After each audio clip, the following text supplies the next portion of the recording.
दोस्तों, हमको आज़ाद हुए 75 साल बीत चुके हैं। हाल ही में हमने बड़े ही हर्षोल्लास और शान शौकत के साथ आज़ादी का अमृत महोत्सव भी मनाया। हमको अधिकार है अपनी आज़ादी का जश्न मनाने का। लेकिन कभी आपने सोचा, क्या देश के सभी लोग ये जश्न मनाते होंगे? जश्न तो वो मनाए जिसे स्वतंत्रता के साथ साथ जीवन बिताने की सारी सुविधाएं भी मिली हो, और उन सुविधाओं की मांग उनका अधिकार भी है। अफसोस इस बात का है कि 75 साल गुजर जाने के बाद भी हमारे देश में कुछ गांव ऐसे भी हैं जहां इंसान तो रहते हैं, लेकिन उनका जीवन ना इंसानों जैसा है, ना ही उन्हें इंसानों जैसी सुविधाएं उपलब्ध कराई जाती है। पेश है तेलंगाना जिला निर्मल से हमारे संवाददाता एसके परवेज की ये खास रिपोर्ट। जिला निर्मल का पेम्बी मंडल, यहां से 25 किलोमीटर की दूरी पर एक छोटा सा गांव है डोंडारी। यहां सुनीता नामी गर्भवती औरत को आधी रात को दर्द शुरू होता है। उसका शौहर 108 एम्बुलेंस को फोन करता है। एम्बुलेंस का ड्राइवर आने से इसलिए इनकार करता है कि उसे पता ही नहीं कि उस गांव का कौन सा रास्ता है, और रास्ता है भी कि नहीं। सुनीता का शौहर अव्वल एम्बुलेंस को फोन करता है।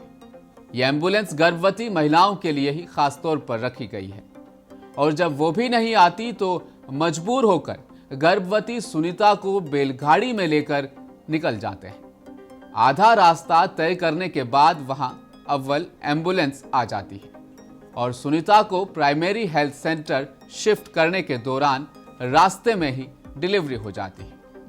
ये गांव की कहानी है, मगर हमारे संवाददाता के मुताबिक जिला निर्मल में ऐसे कई गांव हैं जहां रहने वालों के लिए बहुत सी सुविधाएं उपलब्ध नहीं है। इन गांव में डोंडारी, वस्सेपल्ली, चाकीरटू आदि शामिल हैं। यहाँ के रहने वालों को साफ पीने का पानी भी मयस्सर नहीं, शिक्षा और स्वास्थ्य की सुविधाएं भी नहीं। कुछ गांव में बिजली तक नहीं है। पक्की सड़क ना होने के कारण आधी रात को अगर कुछ हो जाता है तो जान के लाले पड़ जाते हैं। मजे की बात यह है कि इन गांव में रहने वालों के पास अपने वोट हैं, जिसे वो हर चुनाव में इस्तेमाल भी करते हैं। आधी रात को मेरी तबीयत बिगड़ गई थी। मेरे को बैलगाड़ी से ले जा रहे थे। रास्ते में ही मुझे बेटा पैदा हो गया। जंगल में हम लोग बहुत परेशान थे। तभी वहाँ एम्बुलेंस आ गई और हम अस्पताल पहुँच गए। हमारे गांव की हालत बहुत ख़राब। बरसात के मौसम में हमारा जीना बहुत मुश्किल हो जाता है। हमारे गांव को अच्छी सड़क की ज़रूरत है। మాకు రోడ్ సౌకర్యాలు ఏం మంచిగా లేవు సార్। पेम्बी जाने के लिए 30 से 40 किलोमीटर का रास्ता है। बच्चों को स्कूल जाने को बहुत मुश्किल है। गर्मी का मौसम है। बारिश के मौसम में रास्ते बंद हो जाते हैं। कल रात मेरी भाभी की तबीयत बिगड़ गई। एम्बुलेंस आई नहीं, बैलगाड़ी में ही लेकर निकले। रास्ते में ही डिलीवरी हो गई।